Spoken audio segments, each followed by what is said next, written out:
Hello, everyone, and thank you for joining me for my very first episode of a new series on Icarus. I love this game. I've been playing it since it was out on beta. It's had its issues, but they've been doing weekly updates for the last year, and it's come a long way. One of the most recent updates was an open world. So primarily the game was mission-based. You went down, you did a mission, you went back, and you lost everything. Everything you built, everything you crafted was all gone, and then in the next mission, you'd start over again. I never minded that because the early grind of a survival game is probably my favorite part. Once it starts being really easy to survive, I get bored. So I never minded the missions too much, but now there's an open world, so you can build, it stays, and what I like the most is that you can take your character on and off. So you can build in an open world, you can set up a whole thing there. There is a way to do missions from your open world, sort of in an edited way. But then you can also take your same character, go do one of the story missions, and then go back. So you're not locked into one thing or the other anymore. So I like that a lot. I'm going to be jumping in with a fresh start for this. So this is Violet. My primary character is a level 50, and then I have a character named Bluebell that's already a level 17. So I thought for this series, we're just going to start fresh right from the beginning. That's why I've got some currencies here, because when you have multiple characters, they still all share the workshop and loadouts. You earn currency for missions, and then you can use them to buy upgraded gear to take with you. So it gives you a head start, like even as you're redoing, you're going down to the world and having to start over every time. You can be doing that with an upgraded suit and already having like a good knife and a good weapon and a good pickaxe and all of these things you can take with you.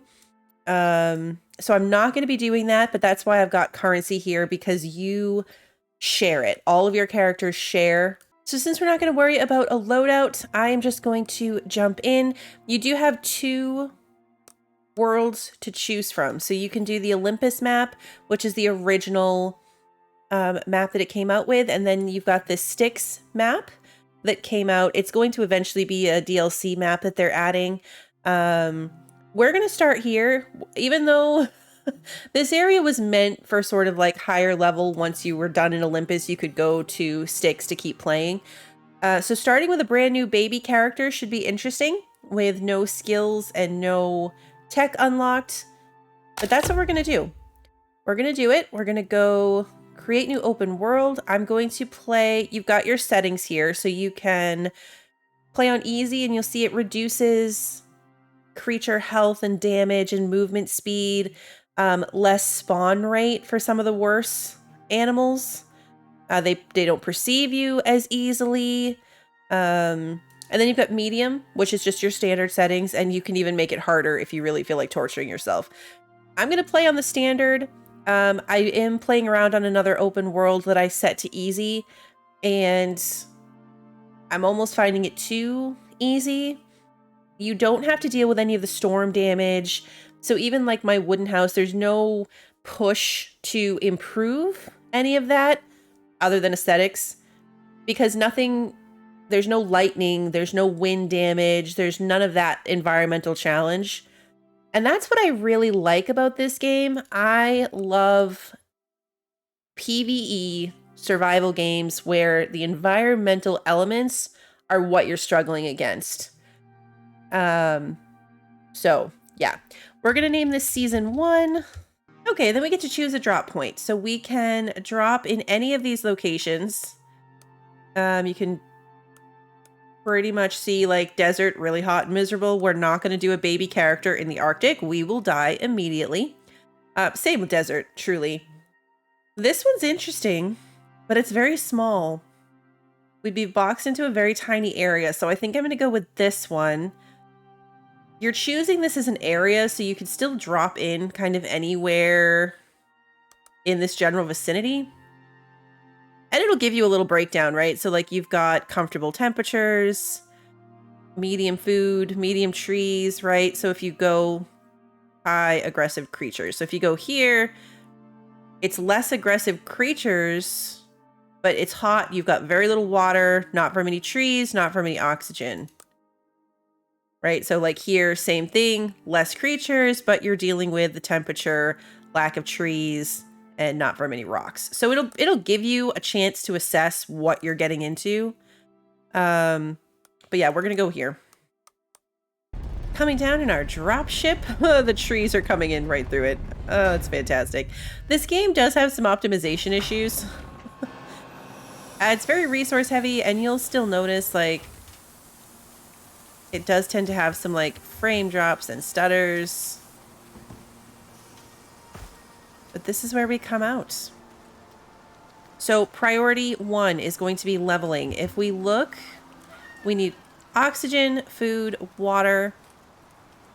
We can't craft anything but the basics. You kind of start with these things automatically unlocked. You know how to make them. It's got a very big tech tree. There's a very long tech tree. So you have to be level 10 to get to tier 2 items. And then level 20, you get tier 3 and can improve even further. And level 30 is tier 4. And then, of course, there's also a huge talent tree where you've got survival-based talent trees, habitation-based talent trees, combat-based talent trees, and you get a separate section for solo talents. The game is smart enough that if you play with your character solo, you get these bonuses. Basically, it kind of evens the playing field by giving you like really good perks. But if you're playing in a multiplayer, those are deactivated. So it lets you spec into both separately, which was a really nice change because now you can use the same character for solo or multiplayer, and you don't have the you were sort of punished in the beginning because if you played solo and you pumped a lot of points into the solo tree, then when you went multiplayer, you lost all of that. You were just, all those points were trash basically. So we are going to look around. Where did I pop up? There is a map. There's a map to this game, and it shows you where you are and what direction you're facing. So that's really good. I need to decide where we're going to settle. Step 1 is going to be gathering stuff. You get XP for everything you pick up, so running around grabbing everything is a good place to start. You do have to be careful, though, not to run blindly into predators, because that would be an issue. This map has some unique creatures to it, so in the Olympus map, you've got bears, wolves, and those are pretty much the only predators here. Oh, see right there, level 10 wolf. That's great. I don't have anything to fight that with. You've got jaguars, crocodiles, Komodo dragons, lots of things that want to kill you. That's what makes this map an extra challenge, is there's more predators. Okay, so crafting. I'm gonna start with a pickaxe. And now I need 3 more stones before I can make an axe. You can either right-click and consume oxygen, or if you drop it into this slot, it will automatically consume to raise your oxygen as you go. And berries are good food because they also give you water. And if you consume stack, it'll just top out all your stuff. All right, level 1. So we got our first 3 talent points. I'm sorry, 3 blueprint points and 1 talent point. The top of the river here. I really need to think about where I want to go and then head there. This is a fairly central spot. I don't know a ton about this map. I've been here and I think I built here in my other map. I might come up here and see about building like up on that platform. That's like right over there. See how that goes. Let's assign that point though. So let's look at the tech tree. Tier 1. You have to, it's your typical thing, right? You have to unlock things to get to other things. So we're going to get the knife. I prefer knife combat. We're gonna get the campfire so I can cook food. And I'm going to do the... I'm gonna do the torch. It gets really dark in this game. Torch is probably not what I would have gone for immediately. But for the sake of you guys. All right, let's see. What do I want to put my first point in here? I'm going to save some of my points, I think, rather than doing, like, increased health, because, like, this is plus 10 maximum health. When I get a solo point, it's plus 50. So I think I'm going to use my actual talent points for things like combat. So I can increase my attack speed with knives. I don't aim really with them, so I'm going to increase my knife attack speed, since that's my primary weapon right now. And then let's head over there. I'm going to loot on the way. Now that I have tools, in addition to just kind of picking stuff up, another really good way to level is to mine or cut trees. This is oxide, so we've been picking up the little pieces off the ground. But what you really want to do for XP purposes, and just in general, is find these nodes to mine. So I'm getting 30 to 60 XP for every time I hit it. You can see that popping up in the top left. And then eventually we'll have ways of processing that are more efficient than just dumping the rocks into this slot. But for now, when you first start out, that's how it goes. This is one of those games that can be a bit hard to start over in when you're familiar with, like, where it goes and what you can get later. And you're used to what you have later. I have to remember, I am new and little and I don't have good health or good food. This is not my level 50. You're going to find lots of food to forage in addition to what you can cook. That was watermelons I just picked up. We've got berries. You'll find pumpkins and carrots and corn. I actually don't know if those are on this map as well, but in general, they're in the game. You've got 3 slots, if you will, for your stomach, and each food gives you a benefit. So the berries, 50% max stamina, and you use less water consumption.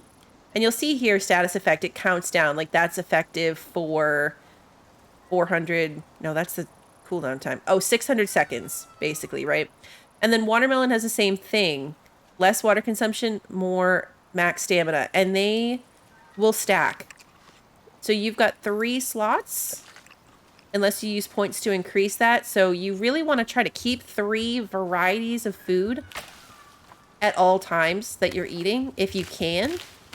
Because then you're just taking advantage of the extra stats, really. If you're not doing that, you're leaving it on the table. Like, you could have a benefit to your health or your stamina that you're just not doing. All right, so I should be a little more aware of my surroundings here. Is there an easy way up or down from here? Or do you have to scale the rocks? You might have to scale the rocks, and that's going to make it not an ideal spot. I think actually this is where I built the last time. Is you could come up and over, and I built in this corner. So maybe I should be thinking about coming this way. I do like to build kind of like up on a ridge with something at my back. I'm going to run around this just to see. What's the worst that could happen? I die.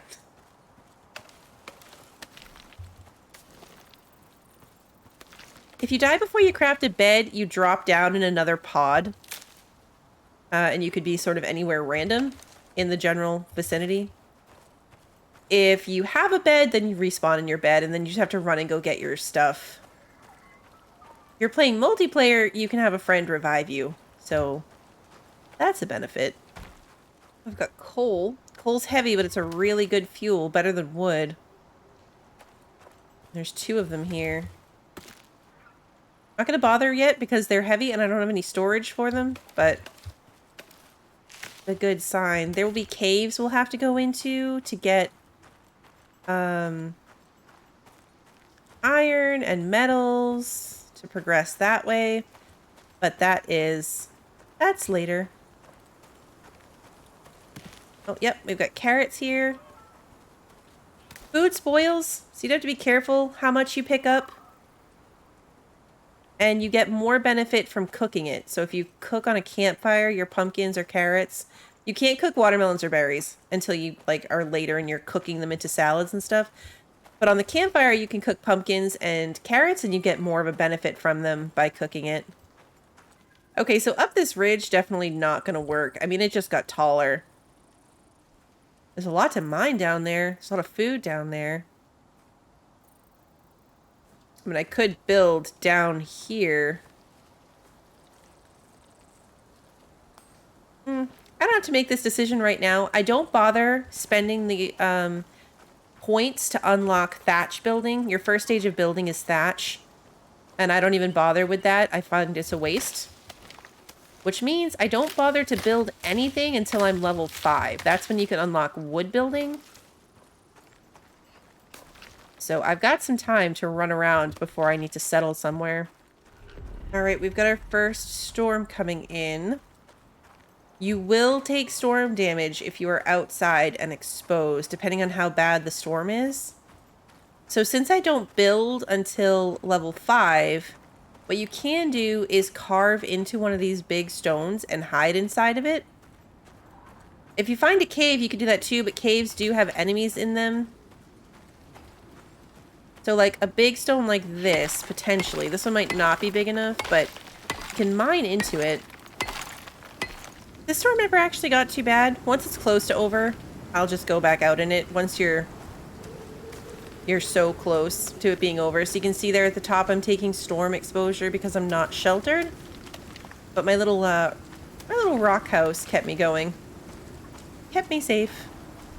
You can double click on the map to put a map marker down. It won't stay once you log out and back in, but like right now I'm trying to get over here and it'll put it on my compass up top. I'm gonna head over to that ridge and see what it's like to settle over there. And hope I don't run into anything terrible. Okay, I don't see anything terrible. So I'm gonna go ahead and hop down and across. You can hurt yourself, yeah, like that. You can give yourself a sprained ankle or a broken ankle that you need to splint. There's various ways to injure yourself in this, and they all have different ways of treatment. So you have to unlock and keep on you a bunch of different medical supplies.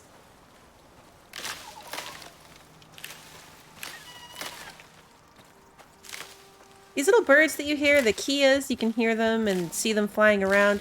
They're not aggressive at all, but they will steal your food. So if you have a campfire outside or a drying rack to dry your meat outside, they'll come and steal from it. So just be aware of that. I try to build mine inside for that reason, but especially the drying racks take up a lot of space. I've got a corn patch over here. That's handy. I learned recently that you don't necessarily have to pick the corn. You can, but sometimes there's corn that falls off and it's just on the ground. It might be too early for that. Because you can pick the whole plant, or sometimes there'll be pieces. And the things that you're going to pick up highlight, which is good, so you know like what you're going to find. It looks like there's none here, but that's good to know it's there. Oh, I'm too heavy. Alright, let's see. What can I drop? I unlocked the knife and I never even crafted one. That was silly. Craft a campfire to put it in my inventory, and that alone. Oh, the campfire weighs more, so I was unencumbered, now I'm encumbered again. I'm gonna unlock bandages. Another really good way to level as you're going is to craft something. So I can craft bandages and then destroy them and then craft more. Why could I only craft 2? Oh, okay. Hit max. All right, so now I'm gonna be crafting 28 bandages as I go, which is going to unencumber me. I'm gonna be in a cycle of encumbered, unencumbered. But then that's an excessive number of bandages, but I'm getting 80 XP for every one that I craft. And if you destroy something that you craft, you get half of your resources back. So as I'm just walking around, if I have an excess of resources, I will craft a bunch of stuff, then destroy it, and then make half that many again, and then destroy it and make half as many again until I have a reasonable amount, an amount that I actually want to keep. This doesn't seem like a bad little spot.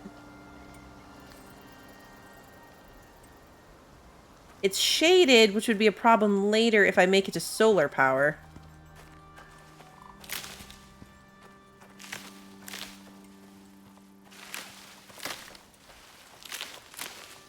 Actually, thinking long term in terms of power, I might want to be building on the river. But I can easily build a starter base somewhere and then move. You need flowing water for, like, water wheel power. I don't love how dark it is. You can see it's getting later in the day and it's just creeping out. It's getting dark. Let me craft a torch. I'll use up some resources too. You have a light slot, so you can actually drag it over here and it will sit on your waist. You can go into third person and you'll see, like, the torch is just hanging on my hip. Very safe.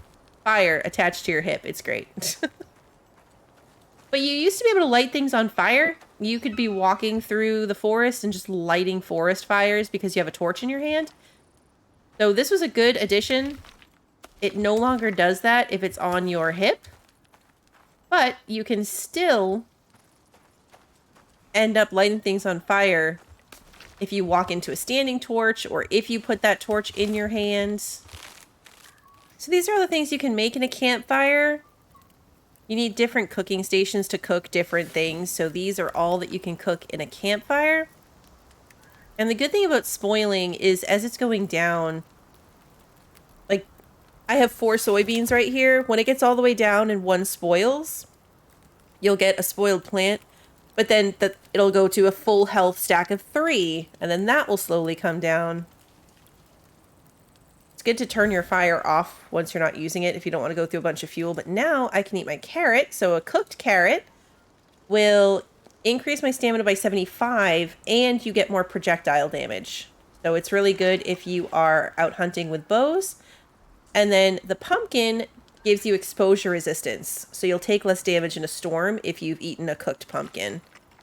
So since I don't have a home, what I'm going to do is just mine a bunch and craft a bunch through the night. So I can keep leveling. I do have points too.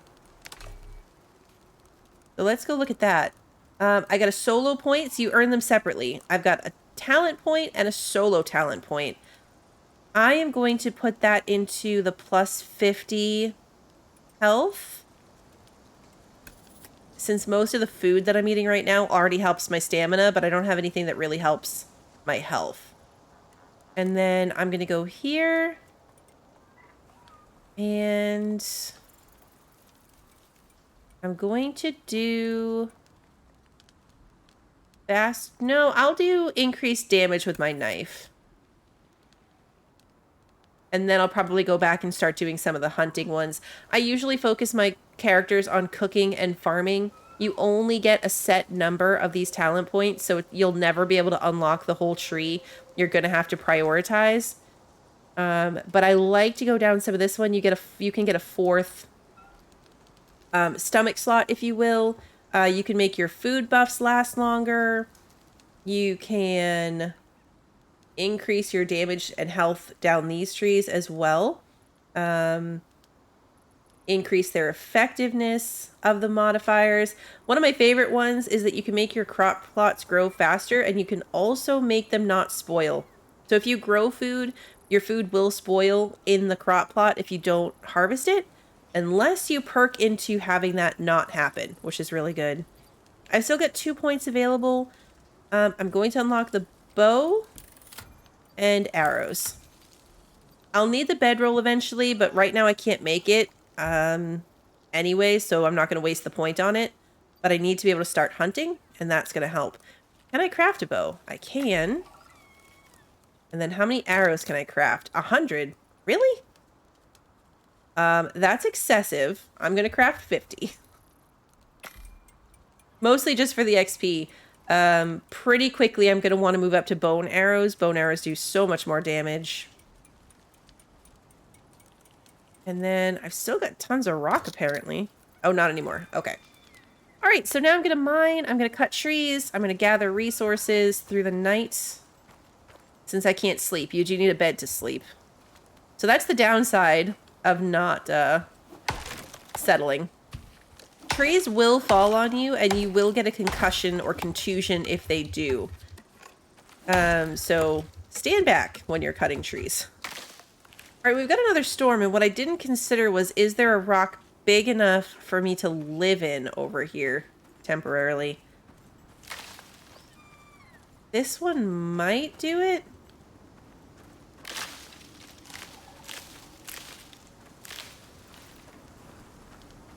I might be able to get into this one. Oops, wrong tool. All right, let's see. Oh, I need to switch back to first person.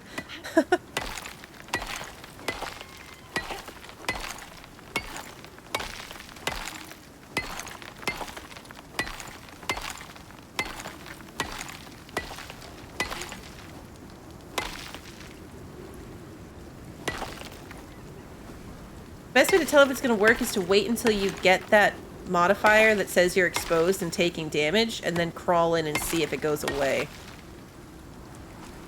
It might work.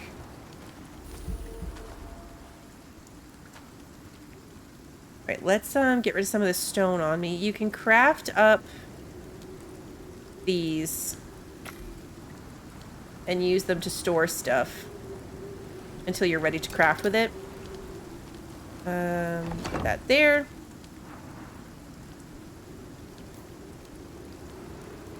And then we'll do a wood one. It will also craft from your hotbar. So, come on. Now that I've got that there, if I were to hit the 5 key, if I had enough wood, it would automatically make me another one of those. All right, let's see. Yep. You do kind of clip through when you first walk in, but this did work. My storm exposure is going down. All right, so this rock will work to protect me until I get to level 5. Tools have durability. So when they break, basically you repair them where you craft them. So my pickaxe is a basic craft in your inventory tool. So if you right click, you can repair it. It'll show you what you need. You need a rock to do it. If I make something on the workbench, for example, like the improved bow, you have to go to a workbench to repair it. Same with like your metal tools. You need to go to wherever you crafted it with the right stuff, and then you can repair it there. All right, just hit level 4. There's a pumpkin plant in this rock. Things will like spawn inside of other things. You'll see weird stuff like that. I'm mining out. I'm like, that's a pumpkin. Got 2 talent points and a solo talent point. Health regeneration, movement speed, stamina, longer food buffs, melee damage. I'm gonna put one more into health. And then I have 2 points available here. I'm going to increase my carry weight. And I'm going to increase my yield from tree cutting. Actually, no, I'm going to lower my rate of food spoiling so food lasts longer. Okay. And then I've got 6 tech tray points. Kind of saving them. I try to hoard my points a little bit until I know I'm going to need something. I do know I'm going to need my wooden hammer. I'm going to need a fire whacker. Let's go ahead and unlock the bed. I'm going to do the crate. Skipping thatch. I don't bother with the oxidizer. It is a way of processing oxide into the stone into a more efficient way of getting oxygen. However, it has to stay at your base. You have to walk up and take a breath for it. I would rather just use the stones. They're plentiful enough until I can get to tier 2 and make the oxide dissolver and an oxygen bladder. Because then you can refill it. You can refill your oxygen bladder and carry it with you in that slot. So I like that a lot better. And I'd rather save the points. The points are valuable. I don't want to waste them this early. The sun is coming up. We survived the first night. But I'm very, very thirsty. So I need to go find some water before I die. I passed the night collecting whatever berries I could find. I didn't want to venture out too far in the dark. So now that it's daylight and I can see if something's going to try to kill me, I'm going to try to get to the river. It's risky drinking from the river. Stuff hangs out there that's going to kill you. You can also get sick from it. The berries will keep me going until we get there. So it's risky, but until you can build the rain reservoir, it's really your only choice other than, you know, food like watermelon and berries that gives you water. I'm gonna keep eating these to keep myself alive. We're out of the red. See anything bad here? And we did okay. All right, we didn't get sick or anything. This is where I'm going to call it for today. Next time, I will be a level 5. I'll knock out those last couple of XP points to get to level 5. So next time, we'll be settling in and building something and working on some of those next level things, heading towards level 10. Level 10 is game-changing. The game completely changes once you get to level 10. So that is the like real big goal, is to get there. It shouldn't be too bad. I mean, getting to level 5 after only one day, it's not going to take too long to grind through to level 10 after that. If you enjoyed today's video and you'd like to see more, please like and subscribe and ring the notification bell so you don't miss the next one. And until then, have a good one, everybody.